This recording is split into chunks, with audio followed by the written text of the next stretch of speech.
ಕೆಲವರಲ್ಲಿ ನಾನೇ ಎಲ್ಲ, ನನ್ನಿಂದನೇ ಎಲ್ಲ, ನಾನೇ ಎಲ್ಲವನ್ನು ಕಲ್ತಿರೋದು, ನಾನೇ ಎಲ್ಲರಿಗೂ ತಿಳಿಸ್ಕೊಡ್ತಿರೋದು, ನನ್ನಿಂದನೇ ಭಗವಂತ ಇರೋದು ಹೊರತು ಭಗವಂತನಿಂದ ನಾನಂತೂ ಇಲ್ವೇ ಇಲ್ಲ, ಭಗವಂತನೇ ನಾನು ಹೇಳ್ದಾಗೆ ಕೇಳ್ತಾರೆ ಹೊರತು ಭಗವಂತ ಹೇಳ ಹಾಗೆ ನಾನು ಕೇಳಲ್ಲ ಅನ್ನೋಷ್ಟು ಮಟ್ಟಿಗೆ ಅಹಂಕಾರ ಅನ್ನೋದು ತುಂಬಿಕೊಂಡಿರುತ್ತೆ. ಶ್ರೀ ಗುರು ರಾಘವೇಂದ್ರಾಯ ನಮಃ. ಎಲ್ಲರಿಗೂ ನನ್ನ ನಮಸ್ಕಾರಗಳನ್ನ ತಿಳಿಸ್ತಾ ಇವತ್ತಿನ ವಿಡಿಯೋದಲ್ಲಿ ನಮ್ಮಲ್ಲಿ ಭಕ್ತಿ ಅನ್ನೋದು ಹೇಗಿರ್ಬೇಕು, ಮತ್ತೆ ನಾವು ಭಗವಂತನಿಗೆ ಆಗಲಿ ರಾಯರಿಗೆ ಆಗಲಿ ಭಕ್ತರಾದ್ಮೇಲೆ ಯಾವ ಗುಣಗಳನ್ನ ನಾವು ಬೆಳೆಸ್ಕೋಬೇಕು, ಅಥವಾ ನಮ್ಮಲ್ಲಿ ಯಾವ ಗುಣಗಳಿದ್ರೆ ನಾವು ಭಕ್ತರು ಅಂತ ಹೇಳ್ಕೋಬಹುದು ಅನ್ನೋದನ್ನ ಈ ವಿಡಿಯೋ ಮೂಲಕ ತಿಳಿಸ್ಕೊಡ್ತೀನಿ. ಸುಮಾರು ಸಲ ನಾವು ಅನ್ಕೊಳ್ತೀವಿ, ಯಾಕೋ ರಾಯರು ಅಥವಾ ಭಗವಂತ ಆಗ್ಲಿ ನಮ್ಗೆ ಅನುಗ್ರಹ ಮಾಡ್ತಿಲ್ಲ, ನಮ್ಮ ಭಕ್ತಿ ಭಗವಂತನ್ಗೆ ಇಷ್ಟ ಆಗ್ತಿಲ್ವೇನೋ ಅಂತ ಎಲ್ಲ ಅನ್ಕೊಳ್ತೀವಿ. ನಾವು ಮನೇಲಿ ತುಂಬಾ ಸರಳವಾಗಿ ಪೂಜೆನ ಮಾಡ್ತಿದೀವಿ, ಕೆಲವರು ಆಡಂಬರವಾಗಿ ಮಾಡ್ತಿದ್ದಾರೆ, ಅದಕ್ಕೆ ಭಗವಂತ ಅಂತವ್ರಿಗೆ ಅನುಗ್ರಹ ಮಾಡ್ತಿದ್ದಾನೆ, ನಮ್ಗೆ ಅನುಗ್ರಹ ಮಾಡ್ತಿಲ್ಲ. ಮತ್ತೆ ಕೆಲವೊಂದೊಂದ್ಸಲ ಹೀಗೂ ಅನ್ಕೊಳ್ತೀವಿ, ಅವರು ಅಷ್ಟೆಲ್ಲ ಪ್ರಸಾದಗಳನ್ನ ಮಾಡಿ ಭಗವಂತನ್ಗೆ ಆಗ್ಲಿ ರಾಯರಿಗೆ ಆಗ್ಲಿ ನೈವೇದ್ಯ ಮಾಡ್ತಾರೆ, ನಮ್ಗೆ ಆ ರೀತಿ ಶಕ್ತಿ ಇಲ್ಲ, ಅದಕ್ಕೋ ಏನೋ ಭಗವಂತ ನಮ್ಮ ಭಕ್ತಿನ ಇಷ್ಟಪಡ್ತಿಲ್ಲ, ನಮ್ಗಿನ್ನೂ ಅನುಗ್ರಹ ಮಾಡ್ತಿಲ್ಲ ಅಂತೆಲ್ಲ ಅನ್ಕೊಳ್ತೀರಾ. ಆ ತರ ಎಲ್ಲ ಅನ್ಕೊಳ್ಳೋದಕ್ಕೆ ಹೋಗ್ಬಾರ್ದು. ಭಗವಂತನೇ ಆಗ್ಲಿ ಅಥವಾ ರಾಯರೇ ಆಗ್ಲಿ ನಮ್ಮಲ್ಲಿ ನೋಡುವಂಥದ್ದು ಆತ್ಮ ಶುದ್ಧತೆ ಮತ್ತೆ ಮುಗ್ಧತೆ. ಆತ್ಮ ಶುದ್ಧತೆ ಮತ್ತೆ ಮುಗ್ಧತೆಯಿಂದ ಭಗವಂತನ್ಗೆ ನಾವು ಏನೇ ಕೊಟ್ರು, ಒಂದ್ ಗ್ಲಾಸ್ ನೀರಿಟ್ಟು ಭಗವಂತ ನನ್ನ ಕೈಲಿ ಬೇರೆ ಎಲ್ಲ ತಂದು ನಿನ್ಗೆ ನೈವೇದ್ಯ ಮಾಡೋದಕ್ಕೆ ಶಕ್ತಿ ಇಲ್ಲ, ಇದನ್ನೇ ಸ್ವೀಕಾರ ಮಾಡು ಅಂತ ಹೇಳಿದ್ರೆ ಸಾಕು, ರಾಯರೇ ಆಗ್ಲಿ ಭಗವಂತನೇ ಆಗ್ಲಿ ಆ ನೀರ್ನು ಕೂಡ ಸ್ವೀಕಾರ ಮಾಡ್ಕೊಳ್ತಾರೆ. ಯಾಕಂತ ಅಂದ್ರೆ ಭಗವಂತ ನೋಡೋದು ನಮ್ಮ ಆತ್ಮ ಶುದ್ಧತೆ ಹಾಗೆ ಭಗವಂತನ ಮೇಲಿರುವಂತಹ ಭಕ್ತಿ ಪ್ರೀತಿನ ಹೊರತು ಬೇರೇನೂ ಅಲ್ಲ. ಭಕ್ತಿ ಪ್ರೀತಿಯಿಂದ ಆತ್ಮ ಶುದ್ಧತೆಯಿಂದ ಭಗವಂತನ್ಗೆ ಏನ್ ಕೊಟ್ಟರು ಕೂಡ ಭಗವಂತ ಅದನ್ನ ಸಮರ್ಪಣೆ ಮಾಡ್ಕೊಳ್ತಾರೆ. ಬದಲಾಗಿ ನಾವೇನಾದ್ರೂ ಅಹಂಕಾರದಿಂದ ಇಷ್ಟು ಹೂಗಳನ್ನ ತಂದಿದ್ದೀನಿ ಅಥವಾ ಇಷ್ಟು ಹಣ್ಣು ಹಂಪಲಗಳನ್ನ ತಂದಿದ್ದೀನಿ, ಇದನ್ನ ನೀವು ಸ್ವೀಕಾರ ಮಾಡ್ಕೊಳ್ಳಿ ಅಂತ ಹೇಳಿದ್ರೆ ಸ್ವೀಕಾರ ಮಾಡ್ಕೊಳ್ಳಲ್ಲ. ನಾವು ಅನ್ಕೊಳ್ತೀವಿ ಬೇರೆಯವರೆಲ್ಲ ಹೆಚ್ಚಾಗಿ ಹಣ್ಣು ಹಂಪಲು ಹೂಗಳನ್ನೆಲ್ಲ ತಂದು ಭಗವಂತನ್ಗೆ ಆಗ್ಲಿ ಅಥವಾ ರಾಯರಿಗೆ ಆಗ್ಲಿ ಸೇವೆ ಅಂತ ಮಾಡ್ತಿದ್ದಾರೆ, ಆ ಕಾರಣಕ್ಕೆ ರಾಯರು ಅವ್ರಿಗೆ ಒಲ್ದಿದ್ದಾರೆ ಅಂತ ಅನ್ಕೊಳ್ತೀವಿ. ಆ ರೀತಿ ಎಲ್ಲ ಅನ್ಕೊಳ್ಳೋದಕ್ಕೆ ಹೋಗ್ಲೇಬಾರದು. ಭಗವಂತ ನೋಡೋದು ನಮ್ಮೊಳಗಡೆ ಇರುವಂತ ಆತ್ಮ ಶುದ್ಧತೆ, ಭಗವಂತನ ಮೇಲಿನ ಭಕ್ತಿ ಮತ್ತೆ ಪ್ರೀತಿನ ಹೊರತು ಬೇರೇನೂ ಅಲ್ಲ. ಇನ್ನೂ ಸ್ಪಷ್ಟವಾಗಿ ಅರ್ಥ ಆಗ್ಲಿ ಅಂತ ಹೇಳಿ ಒಂದೆರಡು ಘಟನೆಗಳನ್ನ ಹೇಳ್ತಿದ್ದೀನಿ. ಭಕ್ತಿ ಅಂತ ಅಂದ್ರೆ ಭಗವಂತನ ಮೇಲಿನ ಪ್ರೀತಿ ಮತ್ತೆ ಮುಗ್ಧತೆ, ಆತ್ಮ ಶುದ್ಧತೆ ಹೊರತು ಬೇರೇನೂ ಅಲ್ಲ ಅನ್ನೋದನ್ನ ಈ ಘಟನೆಯಿಂದ ನೀವು ಕೂಡ ಅರ್ಥ ಮಾಡ್ಕೋಬಹುದು. ಒಂದ್ಸಲ ಶ್ರೀಕೃಷ್ಣ ಪರಮಾತ್ಮ ವಿದುರನ್ ಮನೆಗೆ ಹೋಗಿರ್ತಾರಂತೆ. ಆಗ ವಿದುರನ್ ಹೆಂಡತಿ ಶ್ರೀಕೃಷ್ಣ ಪರಮಾತ್ಮನ ಕಂಡು ಭಕ್ತಿ ಪರವಶಳಾಗಿ ಭಗವಂತನ ಒಂದ್ ಕಡೆ ಕೂರಿಸಿ ಶ್ರೀಕೃಷ್ಣ ಪರಮಾತ್ಮನ್ಗೆ ಏನಾದ್ರೂ ಸಹ ತಿನ್ನೋದಕ್ಕೆ ಕೊಡ್ಲೇಬೇಕು ಅಂತ ಹೇಳ್ಬಿಟ್ಟು ತುಂಬಾ ಭಕ್ತಿ ಭಾವದಿಂದ ಬಾಳೆಹಣ್ಣುಗಳನ್ನ ತಂದು ಶ್ರೀಕೃಷ್ಣ ಪರಮಾತ್ಮನ ಕೂರಿಸ್ಬಿಟ್ಟು ತಿನ್ನಿಸ್ತಾ ಇರ್ತಾಳಂತೆ. ಅವಳಲ್ಲಿರುವಂತಹ ಭಕ್ತಿಯಿಂದ ಬಾಳೆಹಣ್ಣು ಯಾವುದು ಸಿಪ್ಪೆ ಯಾವುದು ಅನ್ನೋದು ಕೂಡ ಗೊತ್ತಾಗದೆ ಬಾಳೆಹಣ್ಣ ತಿನ್ಸದ್ ಬದಲು ಭಗವಂತನ್ಗೆ ಅಂದ್ರೆ ಶ್ರೀಕೃಷ್ಣ ಪರಮಾತ್ಮನಿಗೆ ಬಾಳೆಹಣ್ಣನ್ ಸಿಪ್ಪೆನ ತಿನ್ನಿಸ್ತಿರ್ತಾಳಂತೆ ವಿದುರನ್ ಹೆಂಡತಿ. ಶ್ರೀಕೃಷ್ಣ ಪರಮಾತ್ಮ ಬಾಳೆಹಣ್ಣಿನ ಸಿಪ್ಪೆ ತುಂಬಾ ರುಚಿ ಇದೆ ಅಂತ ಹೇಳಿ ತಿಂತಿರ್ತಾರಂತೆ. ಅದೇ ಸಮಯಕ್ಕೆ ವಿದುರ ಬಂದು ತನ್ನ ಹೆಂಡತಿ ಬಾಳೆಹಣ್ಣು ಬದಲಾಗಿ ಬಾಳೆಹಣ್ಣಿನ ಸಿಪ್ಪೆನ ಶ್ರೀಕೃಷ್ಣ ಪರಮಾತ್ಮನಿಗೆ ತಿನ್ನಿಸ್ತಿರೋದನ್ನ ನೋಡಿ ಏನ್ ಮಾಡ್ತಿದೀಯ ನೀನು ಅಂತ ಹೇಳಿ ಅವರನ್ನ ಸೈಡ್ಗೆ ಕಳಿಸಿ ಶ್ರೀಕೃಷ್ಣ ಪರಮಾತ್ಮನ ಬಳಿ ಕೂತು ಕ್ಷಮೆನ ಕೇಳಿ ಬಾಳೆಹಣ್ಣನ್ನ ಶ್ರೀಕೃಷ್ಣ ಪರಮಾತ್ಮನ್ಗೆ ತಿನ್ನಿಸ್ತಾರಂತೆ. ಆಗ ಶ್ರೀಕೃಷ್ಣ ಪರಮಾತ್ಮ ಹೇಳ್ತಾರಂತೆ ವಿದುರಂಗೆ, ವಿದುರ ನೀನ್ ತಿನ್ನಿಸ್ತಿರುವಂತಹ ಬಾಳೆಹಣ್ಣಿಗಿಂತ ನಿನ್ ಹೆಂಡತಿ ತಿನ್ನಿಸ್ತಿದ್ರಲ್ಲ ಬಾಳೆಹಣ್ಣು ಸಿಪ್ಪೆ ಅದು ತುಂಬಾನೇ ರುಚಿ ಇತ್ತು, ತುಂಬಾ ಟೇಸ್ಟಿ ಆಗಿತ್ತು ಅಂತ ಹೇಳ್ತಾರಂತೆ. ಯಾಕೆ ಅಂತ ಅಂದ್ರೆ ವಿದುರನ್ ಹೆಂಡತಿ ಶ್ರೀಕೃಷ್ಣ ಪರಮಾತ್ಮನ ನೋಡಿ ಭಕ್ತಿ ಪರವಶಳಾಗಿ ಭಕ್ತಿ ಭಾವನ ಮನಸ್ಸಲ್ಲಿ ತುಂಬಿಕೊಂಡು ಶ್ರೀಕೃಷ್ಣನ ಮೇಲಿನ ಪ್ರೀತಿಯಿಂದ ಮುಗ್ಧತೆಯಿಂದ ಬಾಳೆಹಣ್ಣು ಯಾವುದು ಬಾಳೆಹಣ್ಣಿನ ಸಿಪ್ಪೆ ಯಾವುದು ಅನ್ನೋದು ಗೊತ್ತಿಲ್ಲದೆ ಭಗವಂತನ್ಗೆ ಬಾಳೆಹಣ್ಣನ್ನೇ ನಾನು ಕೊಡ್ತಿದ್ದೀನಿ ಅಂತ ಹೇಳಿ ಬಾಳೆಹಣ್ಣ ಕೆಳಗಡೆ ಹಾಕಿ ಬಾಳೆಹಣ್ಣಿನ ಸಿಪ್ಪೆನ ಬಾಳೆಹಣ್ಣು ಅಂತ ತಿಳ್ಕೊಂಡು ತಿನ್ನಿಸ್ತಿರ್ತಾಳೆ. ಅಂದ್ರೆ ಅವಳಲ್ಲಿ ಅಷ್ಟು ಭಕ್ತಿ ಅನ್ನೋದು ತುಂಬಿರುತ್ತೆ, ಭಗವಂತನ ಮೇಲಿನ ಅಷ್ಟೊಂದು ಪ್ರೀತಿ ಅನ್ನೋದನ್ನ ತುಂಬಿಕೊಂಡಿರ್ತಾಳೆ. ತುಂಬಾ ಜನ ಹೇಳ್ತಾರೆ ಪೂಜೆ ಮಾಡುವಾಗ, ನಾವು ನೈವೇದ್ಯ ಮಾಡುವಾಗ, ದೀಪಗಳನ್ನ ಹಚ್ಚುವಾಗ ಅಥವಾ ಭಗವಂತನ್ಗೆ ಏನೋ ಒಂದು ಹೂ ಹಾಕುವಾಗ, ಹಣ್ಣುಗಳನ್ನ ಇಡುವಾಗ ಹೀಗೆ ಮಾಡ್ಬೇಕು ಹಾಗೆ ಮಾಡ್ಬೇಕು, ಹೀಗೆ ಮಾಡಲಿಲ್ಲ ಅಂತ ಅಂದ್ರೆ ದೋಷ ಬಂದ್ಬಿಡುತ್ತೆ, ಕಷ್ಟ ಬಂದ್ಬಿಡುತ್ತೆ, ನಾಶ ಆಗೋಗ್ತೀರಾ, ಹಾಗೆ ಹೀಗೆ ಅಂತ. ಇದು ಸತ್ಯ ಘಟನೆ. ಇದನ್ನ ಕೇಳಿದ್ಮೇಲಾದ್ರೂ ಅರ್ಥ ಮಾಡ್ಕೊಳ್ಳಿ, ಭಗವಂತ ಯಾವ್ದೊಂದನ್ನು ಕೂಡ ಹೀಗೆ ಮಾಡ್ಬೇಕು ಅಂತ ಹೇಳಲ್ಲ. ಪೂಜೆ ಮಾಡುವಾಗ ತಪ್ಪು ಮಾಡಿದಾಗ ಭಗವಂತ ನಮ್ಮನ್ನ ನಾಶ ಮಾಡಲ್ಲ, ಬದಲಾಗಿ ಅದಕ್ಕೆ ಕ್ಷಮೆ ಅನ್ನೋದನ್ನ ಕೊಡ್ತಾನೆ. ಇಲ್ಲಿ ವಿದುರನ್ ಹೆಂಡತಿ ಏನ್ ಮಾಡಿದ್ಲು, ಬಾಳೆಹಣ್ಣು ಯಾವುದು ಅಥವಾ ಬಾಳೆಹಣ್ಣಿನ ಸಿಪ್ಪೆ ಯಾವುದು ಅನ್ನೋದು ಅವಳಿಗೆ ತಿಳಿದೆ. ಭಗವಂತನ ಮೇಲಿನ ಅಪಾರವಾದ ಪ್ರೀತಿ ಮತ್ತೆ ಮುಗ್ಧತೆಯಿಂದ ಬಾಳೆಹಣ್ಣನ್ನ ಸಿಪ್ಪೆನೆ ಬಾಳೆಹಣ್ಣು ಅಂತ ತಿಳ್ಕೊಂಡು ತಿನ್ನಿಸ್ಬಿಟ್ಲು. ಭಗವಂತ ಅಂದ್ರೆ ಶ್ರೀಕೃಷ್ಣ ಪರಮಾತ್ಮ ಏನಾದ್ರೂ ವಿದುರನ್ ಹೆಂಡತಿನ ಶಾಪ ಕೊಟ್ಟು ನಾಶ ಮಾಡ್ಬಿಟ್ರ ಅಥವಾ ವಿದುರನ್ ಹೆಂಡತಿಗೆ ಏನಾದ್ರೂ ದೋಷ ಬರ್ಲಿ ಅಂತ ಆಶೀರ್ವಾದ ಮಾಡಿದ್ರ? ಏನಿಲ್ಲ. ಬದಲಾಗಿ ಸಾಕ್ಷಾತ್ ಶ್ರೀಕೃಷ್ಣ ಪರಮಾತ್ಮ ವಿದುರಂಗೆ ಹೇಳ್ತಾರೆ, ನೀನು ತಿನ್ನಿಸ್ತಿರುವಂತಹ ಬಾಳೆಹಣ್ಣಿಗಿಂತ ನಿನ್ನ ಹೆಂಡತಿ ತಿನ್ನಿಸ್ತಿದ್ರಲ್ಲ ಬಾಳೆಹಣ್ಣಿನ ಸಿಪ್ಪೆ, ಅದೇ ನನಗೆ ತುಂಬ ರುಚಿ ಅಂತ ಅನ್ನಿಸ್ತು ಅಂತ ಹೇಳಿ. ಯಾವಾಗಲೂ ಭಗವಂತ ನೋಡೋದು ನಮ್ಮ ಒಳಗಡೆ ಇರುವ ಆತ್ಮಶುದ್ಧತೆ ಹಾಗೆ ಭಗವಂತನ ಮೇಲಿನ ಪ್ರೀತಿ ಮತ್ತು ಮುಗ್ಧತೆನ ಮಾತ್ರ ಅಂತ ಈ ಘಟನೆಯಿಂದ ನಾವು ಅರ್ಥ ಮಾಡ್ಕೋಬಹುದು. ಹಾಗೆ ಇನ್ನೊಂದು ಘಟನೆನ ನಾನು ಹೇಳ್ತೀನಿ. ಶಬರಿ ಗೊತ್ತಲ್ಲ ನಿಮ್ಮೆಲ್ಲರಿಗೂ. ಶಬರಿ ರಾಮನ್ಗೋಸ್ಕರ ಕಾಯ್ತಾ ಇರ್ತಾಳೆ. ಒಂದ್ಸಲ ರಾಮ ಶಬರಿನ ನೋಡಬೇಕು ಅಂತ ಶಬರಿ ಹತ್ರ ಹೋಗ್ತಾನೆ. ಹೋದಾಗ ಶಬರಿ ಏನು ಮಾಡ್ತಾಳೆ, ರಾಮನ್ನ ಕಂಡು ತುಂಬ ಸಂತೋಷಪಟ್ಟು ಹಣ್ಣುಗಳನ್ನ ತಿನ್ನಿಸ್ಬೇಕು ರಾಮನ್ಗೆ ಅಂತ ಹೇಳಿ ತನ್ನ ಹತ್ರ ಇರೋ ಹಣ್ಣುಗಳನ್ನೆಲ್ಲ ತಿನ್ಸೋದಕ್ಕೂ ಮುಂಚೆ ಅದರಲ್ಲಿರುವಂತಹ ಬೆಸ್ಟ್ ಹಣ್ಣನ್ನು, ಅಂದರೆ ತುಂಬ ರುಚಿ ಇರೋವಂಥ ಹಣ್ಣನ್ನು ನಾನು ನನ್ನ ರಾಮನ್ಗೆ ತಿನ್ನಿಸ್ಬೇಕು ಅಂತ ಹೇಳಿ ರಾಮನ್ಗೆ ತಿನ್ಸೋದಕ್ಕೂ ಮುಂಚೆ ತನ್ನ ಬಾಯಲ್ಲಿ ತಾನು ತಿಂದು ಆ ಹಣ್ಣಿನ ರುಚಿ ನೋಡಿ ನಂತರ ಶ್ರೀರಾಮನ್ಗೆ ತಿನ್ನಿಸ್ತಿರ್ತಾಳೆ. ಆಗ ಜೊತೆಲೇ ಇದ್ದಂತಹ ಲಕ್ಷ್ಮಣ ಕೇಳ್ತಾರೆ ಶ್ರೀರಾಮನ್ಗೆ, ರಾಮ ನೀ ಏನು ಮಾಡ್ತಿದೀಯಾ, ಅವ್ರು ಎಂಜಲು ಮಾಡಿ ನಿನಗೆ ಹಣ್ಣು ತಿನ್ನಿಸ್ತಿದ್ದಾರೆ ಅಂತ ಹೇಳಿದಾಗ ಶ್ರೀರಾಮನೇ ಹೇಳೋದು, ಸಾಕ್ಷಾತ್ ಶ್ರೀರಾಮ ದೇವರೇ ಇದೆಲ್ಲ ಸತ್ಯ ಘಟನೆಗಳು. ಇದನ್ನೆಲ್ಲ ನಾವು ತಿಳ್ಕೊಂಡಾಗ ಭಗವಂತನ ಮೇಲಿನ ಭಯ ಅನ್ನೋದು ದೂರ ಆಗುತ್ತೆ, ಏನೋ ದೋಷ ಬಂದ್ಬಿಡುತ್ತೆ ಅನ್ನೋದು ದೂರ ಆಗುತ್ತೆ.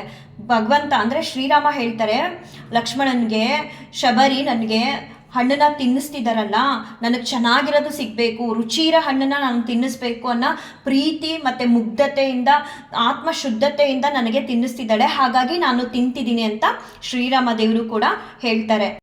ಈ ರೀತಿ ಸುಮಾರು ಸತ್ಯ ಘಟನೆಗಳಿವೆ. ಅವೆಲ್ಲವನ್ನು ನಾವು ಕೇಳ್ತೀವಿ, ಆದರೆ ಅದನ್ನು ಅರ್ಥ ಮಾಡ್ಕೊಳ್ಳಲ್ಲ. ಯಾರೋ ಒಬ್ರು ಅಥವಾ ಇನ್ಯಾರೋ ಅಯ್ಯೋ ಈ ರೀತಿ ಮಾಡಿಬಿಟ್ರೆ ರಾಯರ್ನ ನೀವು ಸರ್ವನಾಶ ಆಗ್ಬಿಡ್ತೀರಾ, ಬೀದಿಗೆ ಬಂದ್ಬಿಡ್ತೀರಾ, ಹಾಗೆ ಹೀಗೆ ಅಂತ ಹೇಳ್ತಾರೆ ಅಂತ ಹೇಳಿಬಿಟ್ಟು ಭಯ ಪಡ್ತೀರಾ. ಭಗವಂತನೇ ಆಗಲಿ ರಾಯರೇ ಆಗಲಿ ನೋಡೋದು ಮನಸ್ಸಲ್ಲಿ ಇರುವಂತಹ ಆತ್ಮಶುದ್ಧತೆ ಹಾಗೆ ಭಗವಂತನ ಮೇಲಿನ ಭಕ್ತಿ ಮತ್ತು ಪ್ರೀತಿನೇ ಹೊರತು ಬೇರೇನೂ ಅಲ್ಲ. ನೀವು ಭಕ್ತಿ ಪ್ರೀತಿಯೊಂದಿಗೆ ಆತ್ಮಶುದ್ಧತೆಯಿಂದ ಭಗವಂತನಿಗೆ ನೀವೇನೇ ಕೊಟ್ಟರು ಕೂಡ ಭಗವಂತ ಅದನ್ನು ಸಮರ್ಪಣೆ ಮಾಡ್ಕೊಳ್ತಾನೆ. ನಿಮ್ಮಲ್ಲಿ ಸಮರ್ಪಣೆ ಮನೋಭಾವ ಇರಬೇಕು. ಇನ್ನೂ ಒಂದು ಎಕ್ಸಾಂಪಲ್ ಹೇಳಬೇಕು ಅಂತ ಅಂದರೆ, ಪ್ರಚಂಡ ಕುಳ್ಳ ಮೂವಿ ನೋಡಿದ್ದೀರಲ್ವಾ, ಇದನ್ನ ಹೇಳಿದ್ರೆ ಸಾಕು, ಅವನು ತುಂಬ ಮುಗ್ಧತೆಯಿಂದ ಯಾರೋ ಹೇಳ್ಬಿಡ್ತಾರೆ ನಿನಗೆ ಶಿವನ್ನ ಈ ರೀತಿ ಪೂಜೆ ಮಾಡಿದ್ರೆ ಸಾಕು ಶಿವನ ದರ್ಶನ ಆಗ್ಬಿಡುತ್ತೆ ಅಂತ ತಗೊಂಡು ಕಲ್ಲು ಎಲ್ಲೆಲ್ಲಿರುತ್ತೆ ಅದನ್ನೆಲ್ಲ ತಗೊಂಡು ಕೊನೆಗೆ ಶಿವನ್ ತಲೆನೇ ಹೊಡೆಯೋ ಸ್ಟೇಜಿಗೆ ಬಂದ್ಬಿಡ್ತಾನೆ. ಆಗ ಶಿವ ಪ್ರತ್ಯಕ್ಷ ಆಗಲ್ವಾ, ಬಂದ್ಬಿಟ್ಟು ನೀನು ಯಾಕೆ ನನಗೆ ಕಲ್ಲಿಂದ ಹೊಡೆದ್ಬಿಟ್ಟೆ, ನಿನ್ನನ್ನು ಸರ್ವನಾಶ ಮಾಡಿಬಿಡ್ತೀನಿ ಅಥವಾ ನಿನಗೆ ದೋಷ ಅನ್ನೋದು ತುಂಬಿಕೊಳ್ಳಿ ನಿನ್ನ ಜೀವನದಲ್ಲಿ ಅಂತ ಏನು ಹೇಳಲ್ಲ ಭಗವಂತ. ಬದಲಾಗಿ ಅವನ ಮುಗ್ಧತೆನ ನೋಡಿ ದರ್ಶನನ ಕೊಡ್ತಾನೆ.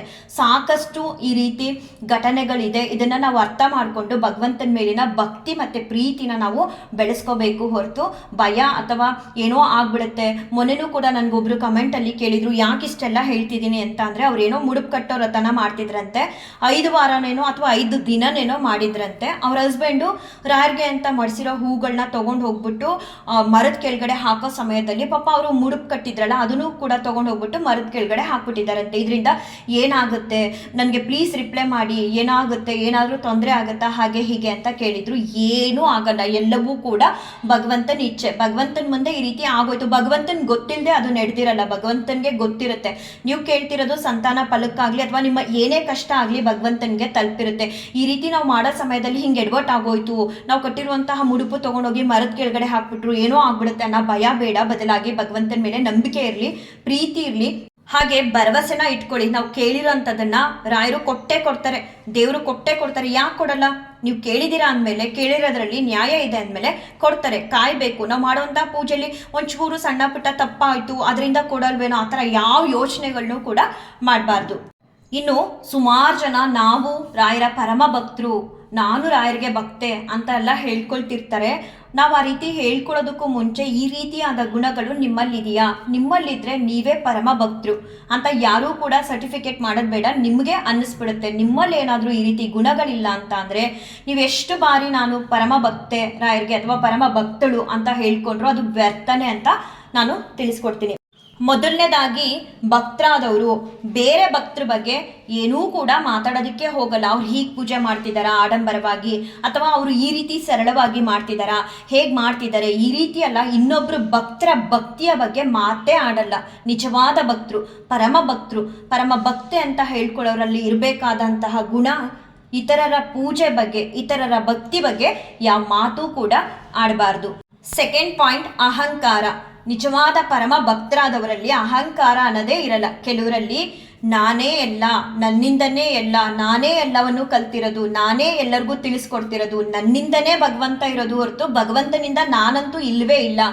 ಭಗವಂತನೇ ನಾನು ಹೇಳ್ದಾಗೆ ಕೇಳ್ತಾರೆ ಹೊರತು ಭಗವಂತ ಹೇಳೋ ಹಾಗೆ ನಾನು ಕೇಳಲ್ಲ ಅನ್ನೋಷ್ಟ್ರ ಮಟ್ಟಿಗೆ ಅಹಂಕಾರ ಅನ್ನೋದು ತುಂಬಿಕೊಂಡಿರುತ್ತೆ.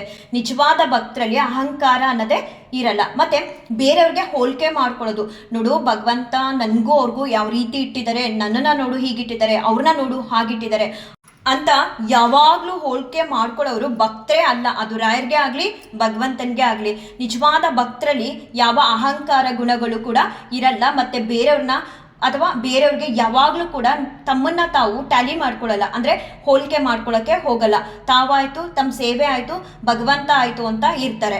ಮೂರನೇ ಪಾಯಿಂಟ್ ಬಂತು ಅಂತ ಅಂದರೆ, ಏನಾದರೂ ಒಂದು ಇವಾಗ ಏನೋ ಒಂದು ಕೆಲಸ ಮಾಡ್ತಿದ್ದೀವಿ ನಾವು, ಅಥವಾ ಏನೋ ಒಂದು ನಡೀತಿದೆ ನಮ್ಮ ಬದುಕಲ್ಲಿ ಅಂತ ಅಂದರೆ ಅದಕ್ಕೆ ಕಾರಣ ನಾವಲ್ಲ ಮಾಡ್ಕೊಳ್ತಿರೋದು, ಕಾರಣ ಭಗವಂತ. ನಮ್ಮ ಒಳಗಡೆ ಇದ್ದು ಭಗವಂತ ಒಳ್ಳೆಯದನ್ನೇ ಆಗಲಿ ಕೆಟ್ಟದನ್ನೇ ಆಗಲಿ ಭಗವಂತನೇ ನಡೆಸೋದು ಹೊರತು ಸ್ವತಃ ನಾವೇ ಮಾಡ್ತೀವಿ ಅನ್ನೋ ಒಂದು ಭಾವನೆ ಅವರಲ್ಲಿ ಇರಲ್ಲ. ಏನೇ ನಡೆದ್ರು ಅದು ಒಳ್ಳೆಯದೇ ಆಗಲಿ ಕೆಟ್ಟದೇ ಆಗಲಿ ಎಲ್ಲ ಕೆಲಸ ಕಾರ್ಯಗಳನ್ನು ಭಗವಂತನೇ ಸ್ವತಃ ನನ್ನ ಒಳಗಡೆ ಇದ್ದು, ನನ್ನ ಮನಸ್ಸೊಳಗಡೆ ಇದ್ದು ಮಾಡಿಸ್ತಿದ್ದಾನೆ ಅನ್ನೋ ಭಾವನೆ ಇರುತ್ತೆ ನಿಜವಾದ ಭಕ್ತರಲ್ಲಿ. ನಾನೇ ಮಾಡ್ತಿದ್ದೀನಿ, ಈ ಕೆಲಸ ಎಲ್ಲವನ್ನು ಕೂಡ ನನ್ನಿಂದನೇ ನಡೀತಿರೋದು ಅನ್ನೋ ಭಾವನೆ ಅಂತೂ ಇರೋದೇ ಇಲ್ಲ. ನೆಕ್ಸ್ಟು ಕರುಣೆ. ಈ ಕರುಣೆ ಅನ್ನೋದು ಬರೀ ನಮ್ಮ ಫ್ಯಾಮಿಲಿ ಮೆಂಬರ್ಸ್ ಅಥವಾ ನಮಗೆ ಬೇಕಾದವ್ರ ಮೇಲೆ ಮಾತ್ರ ಇರಲ್ಲ, ಸಕಲ ಜೀವರಾಶಿಗಳ ಮೇಲೂ ಕೂಡ ಪರಮ ಭಕ್ತರಾದವ್ರ ಮನಸ್ಸಲ್ಲಿ ಕರುಣೆ ಅನ್ನೋದು ತುಂಬಿರುತ್ತೆ. ಎಲ್ಲರೂ ಕೂಡ ಒಂದೇ ಅನ್ನೋ ಭಾವನೆ ಇರುತ್ತೆ. ಎಲ್ಲರ ಮೇಲೂ ಕೂಡ ಒಂದೇ ರೀತಿಯಾದ ಕರುಣೆ, ಅನುಕಂಪ, ಪ್ರೀತಿನ ಬೆಳೆಸ್ಕೊಂಡಿರ್ತಾರೆ. ಹಾಗೆ ದ್ವೇಷ ರಹಿತರಾಗಿರ್ತಾರೆ ಪರಮ ಭಕ್ತರಾದವರು. ಭಗವಂತನಿಗೆ ಆಗಲಿ ರಾಯರಿಗೆ ಆಗಲಿ ಯಾರನ್ನೂ ಕೂಡ ದ್ವೇಷಿಸಕ್ಕೆ ಹೋಗಲ್ಲ. ಎಲ್ಲರನ್ನೂ ಕೂಡ ಪ್ರೀತಿಸುವಂತಹ ಗುಣ, ಪ್ರೀತಿಸುವಂತಹ ಮನಸ್ಸು ಅವರಲ್ಲಿ ತುಂಬಿರುತ್ತೆ. ದ್ವೇಷ ರಹಿತ ಅಂತ ಅಂದರೆ ದ್ವೇಷ ಅನ್ನೋದೇ ಅವರಲ್ಲಿ ಹುಡುಕಿದ್ರೂ ಕೂಡ ಸಿಗಲ್ಲ, ಅಷ್ಟು ಅವರಲ್ಲಿ ಪ್ರೀತಿ ಅನ್ನೋದು ತುಂಬಿರುತ್ತೆ ಹೊರತು ದ್ವೇಷ ಅನ್ನೋದನ್ನು ತುಂಬಿಕೊಂಡಿರಲ್ಲ. ಸಹನೆ ಅಂದರೆ ಸಹಿಸ್ಕೊಳ್ಳುವಂತಹ ಗುಣ. ಯಾರ ಮೇಲೂ ಕೂಡ ಕೋಪ ಮಾಡ್ಕೊಳ್ಳಲ್ಲ. ಏನೇ ಆಗಲಿ ಭಗವಂತನಿಂದ ಒಳ್ಳೆಯದೇ ಆಗಲಿ ಕೆಟ್ಟದೇ ಆಗಲಿ ಎಲ್ಲವನ್ನು ಕೂಡ ಸಹಿಸ್ಕೊಳ್ತಾರೆ. ಭಗವಂತ ನೀನು ಯಾಕೆ ಈ ರೀತಿ ಮಾಡಿಬಿಟ್ಟೆ, ಭಗವಂತ ನೀನು ಯಾಕೆ ಇಷ್ಟೊಂದು ನನಗೆ ಕೊಟ್ಬಿಟ್ಟೆ ಅಂತ ಎಲ್ಲ ಕೊಟ್ಟಾಗ ಅವರು ಹಿಗ್ಗೋದಕ್ಕೂ ಹೋಗಲ್ಲ, ಕೊಡದೇ ಇದ್ದಾಗ ಒಂಥರ ಕುಗ್ಗೋದಕ್ಕೂ ಹೋಗಲ್ಲ. ಸಹಿಸ್ಕೊಂಡು ಎಲ್ಲವನ್ನು ಕೂಡ ಭಗವಂತನಿಂದನೇ ನಡೀತಿರೋದು, ಭಗವಂತನ ಇಚ್ಛೆನೆ ಅಂತ ಹೇಳಿ ತುಂಬ ಸಹನೆಯಿಂದ ಏನೇ ಬರಲಿ ಬದುಕಲ್ಲಿ ಎಲ್ಲವೂ ಭಗವಂತನ ಇಚ್ಛೆ, ಭಗವಂತನ ಚಿತ್ತ ಅಂತ ಹೇಳಿಬಿಟ್ಟು ಎಲ್ಲವನ್ನು ಕೂಡ ಸಹಿಸ್ಕೊಂಡು ಒಂದು ರೀತಿ ತಾಳ್ಮೆಯಿಂದ ಸಹನೆಯಿಂದ ಹೋಗ್ತಾರೆ ಪರಮ ಭಕ್ತರಾದವರು. ಈ ಗುಣಗಳು ಕೂಡ ನಾವು ಇಲ್ಲ ಅಂದ್ರೂ ಕೂಡ ಬೆಳೆಸ್ಕೋಬೇಕು. ಇರೋ ಅಂಥವ್ರಂತೂ ಪುಣ್ಯಾತ್ಮರು, ಅವ್ರನ್ನ ನಿಜವಾಗ್ಲೂ ಪರಮ ಭಕ್ತರು ಅಂತಾನೆ ಹೇಳ್ಬೋದು. ಅಥವಾ ಅವ್ರಿಗೆ ಅವರೇ ನಾವು ಪರಮ ಭಕ್ತರು ಅಂತ ಹೇಳ್ಕೊಂಡ್ರೆ ತಪ್ಪೇ ಆಗಲ್ಲ. ಕೆಲವರು ಭಕ್ತಿನೇ ಇರಲ್ಲ, ಭಕ್ತರೇ ಆಗಿರಲ್ಲ ಹೇಳ್ಬೇಕು ಅಂದ್ರೆ ಸರಿಯಾಗಿ. ಆದ್ರೆ ನಾವು ಪರಮ ಭಕ್ತೆ ಅಂತ ಹೇಳ್ಕೊಳ್ತಿರ್ತಾರೆ. ಅಂಥದ್ರಲ್ಲಿ ಈ ರೀತಿ ಎಲ್ಲ ಗುಣಗಳಿದ್ದಾಗ ಅವ್ರಿಗೆ ಅವರೇ ಹೇಳ್ಕೊಂಡ್ರೆ ತೊಂದರೆ ಇಲ್ಲ. ನಾವು ಪರಮ ಭಕ್ತರು ಅಂತ ಹೇಳ್ಬೇಕಂತ ಅಂದ್ರೆ ಪರಮ ಭಕ್ತರಾದವರು ಈ ಮಾತು ಕೂಡ ಹೇಳ್ಕೊಳಕ್ ಹೋಗಲ್ಲ. ಅದನ್ನ ಬೇರೆಯವರು ಗುರುತಿಸ್ತಾರೆ ಹೊರತು ಇವರು ಪರಮ ಭಕ್ತರು ಅಂತ, ಇಷ್ಟೆಲ್ಲ ಗುಣಗಳಿರೋರು ನಾವು ಪರಮ ಭಕ್ತರು ಅಂತ ಎಲ್ಲೂ ಕೂಡ ಹೇಳ್ಕೊಳ್ಳೋದಕ್ಕೂ ಕೂಡ ಹೋಗಲ್ಲ. ಹಾಗೆ ಇನ್ನೊಂದು, ಏನೇ ಆಗ್ಲಿ ಒಂದು ಸಣ್ಣ ಪಟ್ಟದು ಬಿದ್ರೆ ಎದ್ರೆ ಏನೇ ಆಗಲಿ ಮನೇಲಿ ಸುಖ ಸಂತೋಷ ಎಂಥದ್ದೇ ಬರಲಿ ಭಗವಂತನಿಗೆ ಮೊದಲನೇದಾಗಿ ಥ್ಯಾಂಕ್ಸ್ ಹೇಳ್ತಾರೆ. ಯಾಕಂತ ಅಂದ್ರೆ ಅವ್ರಿಗೆ ಏನೇ ಆಗಲಿ ಅದು ಭಗವಂತನಿಂದ ನಡೀತಿರೋದು, ಭಗವಂತ ಕೊಟ್ಟಿದ್ದಕ್ಕೆ ಇದೆಲ್ಲ ನಮ್ಗೆ ಆಗ್ತಿರೋದು ಅನ್ನೋ ಭಾವನೆ ಅವರಲ್ಲಿ ತುಂಬಿರುತ್ತೆ. ಒಂದು ಸಣ್ಣದ್ ಕೊಡ್ಲಿ ಭಗವಂತ, ಏನೋ ಒಂದು 10 ರೂಪಾಯಿ ಕೊಟ್ಬಿಡ್ಲಿ ಭಗವಂತನಿಗೆ ಥ್ಯಾಂಕ್ಸ್ ಹೇಳ್ತಾರೆ. ಅಥವಾ ಒಂದ್ ಕಡೆ ಬಿದ್ದರೂ ಕೂಡ ಭಗವಂತ ಇದು ನಿನ್ನ ಇಚ್ಛೆ, ನಿನ್ನ ದಯೆಯಿಂದ ನಾನು ಬಿದ್ದೆ ಅಂತ ಹೇಳಿ ಅದಕ್ಕೂ ಕೂಡ ಹೋಗಿ ಥ್ಯಾಂಕ್ಸ್ ಹೇಳ್ತಾರೆ. ಏನೇ ಆಗಲಿ ಭಗವಂತನಿಗೆ ಒಂದು ಕೃತಜ್ಞತೆ ಮನೋಭಾವನೆನ ನಾವು ಬೆಳೆಸ್ಕೊಂಡಿರ್ಬೇಕು ಪರಮ ಭಕ್ತರಾದವರು. ಎಂಥದ್ದೇ ಆಗಲಿ ಕೊಡದೇ ಇರಲಿ ಭಗವಂತ, ನೀನು ಕೊಟ್ಟರು ಪರವಾಗಿಲ್ಲ, ಕೊಡದೇ ಇದ್ರು ಪರವಾಗಿಲ್ಲ, ಕೊಡದೇ ಇದ್ರು ಥ್ಯಾಂಕ್ಸ್ ಹೇಳ್ಬೇಕು, ಕೊಟ್ಟರು ಥ್ಯಾಂಕ್ಸ್ ಹೇಳ್ಬೇಕು. ಕೊಡ್ಲಿಲ್ಲ ಅಂತ ಎಷ್ಟೋ ಜನ ಭಗವಂತನ ನಿಂದನೆ ಮಾಡ್ತಾರೆ, ಇದೇನು ಭಗವಂತ ಇದನ್ನ ಇಲ್ವಾ ಅಂತ.